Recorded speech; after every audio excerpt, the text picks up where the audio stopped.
Salut les graisseux, je vous propose un tout petit complément concernant la vidéo que je viens de poster concernant le Defender où j'ai changé un émetteur et un récepteur d'embrayage. Donc on a sous les yeux ici l'ancienne pièce, le récepteur d'embrayage qui est toujours en bon état. Cette pièce ne présentait pas de problème, ni de fuite, ni rien, mais j'ai préféré, par rapport à l'usage du véhicule, procéder au changement et comme les pièces sont quand même assez appariées et que j'avais eu de la contamination au niveau du fluide, j'ai préféré changer les deux pièces et puis les pièces n'étaient pas excessivement chères. Donc j'ai procédé à ce changement, tout fonctionne nickel. En revanche, cette pièce, bon, elle est ancienne, mais elle fonctionne toujours. Donc ce que je vais faire, je vais vous montrer comment on fait pour la stocker. Parce qu'il suffit de la laisser comme ça pendant 2 semaines, 3 semaines, et on va se retrouver avec une pièce qui va être inutilisable. Donc là, regardez par exemple ici, bon, celle-ci vient du Defender, celle-ci c'est une pièce que j'avais d'avance d'un Range Rover, mais c'est Range Rover Discovery ou tout ça, c'est exactement la même chose, sauf que vous avez un tampon supplémentaire ici, un petit amortisseur. Mais le cylindre en lui-même est absolument identique. Donc celle-ci avait été récupérée sur un véhicule où il y avait eu des fuites et le cylindre est resté ainsi au niveau de la cloche d'embrayage. Donc vous voyez ici au niveau du démontage, quand on regarde un peu, bon, le cylindre est complètement inutilisable. Ici on a un dépôt énorme de corrosion au niveau de l'alésage et notre piston, fatalement il est complètement bloqué dedans. Donc là il est vraiment très très mal en point. Alors en revanche, sur ce cylindre ici, récepteur, là il sort de démontage, donc il est brut de démontage, et je vais m'en occuper tout de suite afin de le stocker et de le conserver. Je vais le mettre dans le coffre si on s'en va dans des pays, on va dire, si vous voulez descendre au Sahara ou tout ça, c'est peut-être une bonne idée d'avoir ça dans le coffre, parce que si vous avez votre récepteur ou votre émetteur qui lâche là-bas en bas, bon après ça dépend des pays, mais pour trouver des pièces c'est pas toujours forcément très difficile, mais quand vous avez la pièce sur vous, vous gagnez pas mal de temps. Alors ce que je vais faire déjà, on va le démonter et moi elle va partir tout de suite au nettoyage, donc je vais la rincer pour enlever tous les résidus d'huile qui est utilisée pour le fonctionnement, donc c'est-à-dire du liquide. En général c'est du liquide de frein qu'on utilise, du DOT 4. Voilà, donc je vais retirer la petite gorge ici. Donc vous voyez, là on a nos résidus d'huile. Et là on a notre piston. Donc lui il n'a pas de problème au niveau de son coulissement dans l'alésage, ça c'est certain. Voilà, par contre il y a un petit peu de dépôt. Donc il va falloir entièrement nettoyer ces pièces, retirer l'ensemble de l'huile. Donc je mets ça de côté. Et puis ici, bon, au niveau du cylindre, il est en bon état. Je vais passer un tout petit coup de papier abrasif au 2000 ou au 1000 à l'eau à peu près, enfin plutôt au 2000, afin de bien tout nettoyer, et la petite vis de purge est retirée aussi. Donc là voilà, on a vraiment notre pièce démontée totalement, on ne peut pas aller plus loin, et je vais tout passer déjà au nettoyage, à l'essence, afin d'avoir quelque chose de très propre. Et vous allez voir comment on procède pour stocker tout ça.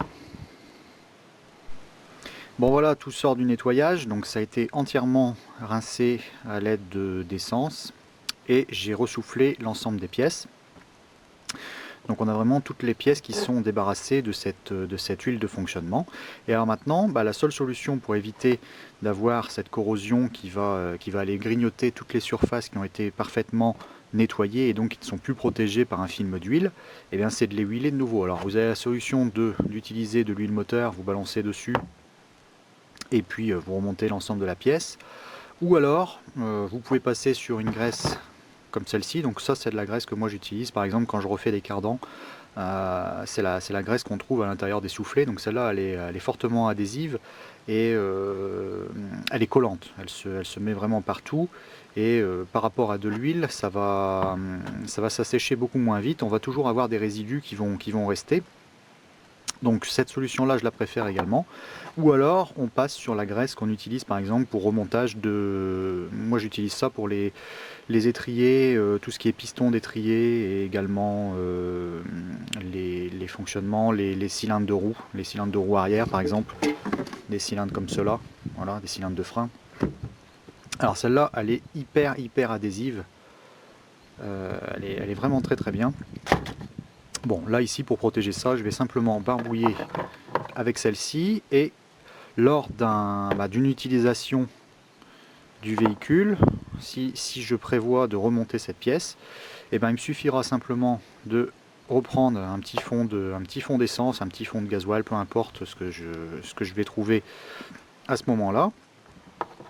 On reprocède au démontage complet de la pièce, on rince, et puis on retrouve une pièce qui est prête à usage, parce qu'elle aura été préservée, là, que ce soit dans 6 mois, dans 2 ans, 3 ans, même dans 10 ans, voire plus. Si elle est bien protégée, un simple petit nettoyage, ça permettra de sauver l'ensemble de la pièce. Voilà, donc on va faire là. Donc là, je suis bien allé jusqu'au fond au niveau du cylindre. Je vais barbouiller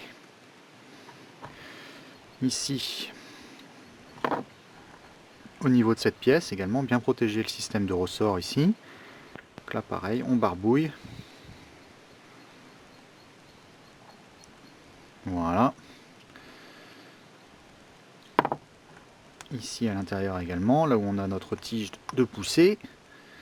Ici, voilà. Et on l'introduit dans la pièce. Voilà, donc là ça coulisse impeccablement. On pousse tout ça vraiment bien. Je vois que là-bas dans le fond c'est un petit peu plus compliqué. Je vais balancer un petit peu d'huile. Voilà, un petit peu d'huile moteur. Voilà, qui va ressortir ici. Là on va en balancer un petit peu aussi. Voilà, et on va mettre tout de suite la vis de purge. Alors je l'ai passé à la rotative. Voilà, donc on balance ça.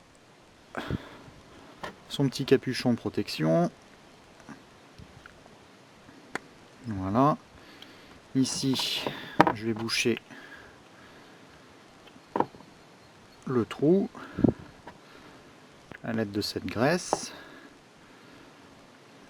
Alors, ce que je vais faire, je vais même passer sur une graisse plus épaisse pour boucher à cet endroit-là. Voilà, celle-ci. Voilà, donc là, on bouge tout ça. Impeccable.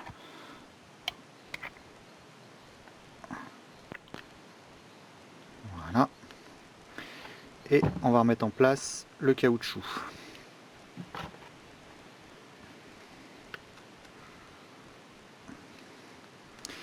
Là, ça peut être assez compliqué parce qu'il est en bon état.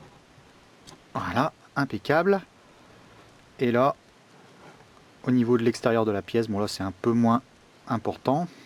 Mais bon, avec ce qui me reste sur la main, c'est largement suffisant pour protéger de la corrosion. Donc là, je suis certain, au niveau du stockage, je vais récupérer une pièce, même dans 10 ans, elle sera en parfait état. Et souvent, quand vous recevez par exemple des pièces moteurs, des poussoirs, ce genre de choses, quand vous commandez des pièces neuves, vous avez souvent ces pièces qui sont emballées dans un petit papier comme celui-ci, un petit papier huileux. Donc on rebalance de l'huile là-dedans, on va bien serrer la pièce à l'intérieur, et moi ce que je fais, je rebalance encore dans un sachet comme celui-ci, bien hermétique. On va chasser au maximum l'air, parce que c'est ça qui provoque la corrosion. Voilà, à la limite vous pouvez encore repasser, serrer le tout et mettre un petit bout de scotch, et on va remettre tout ça dans sa boîte. Donc on reprend la boîte d'origine de la pièce de remplacement. Voilà, donc je glisse ça là-dedans et on referme. Et je vais, donc il y a la référence qui est dessus, et moi je vais la renoter parce que ça permettra d'identifier la pièce beaucoup plus facilement, sans avoir à ouvrir chaque boîte.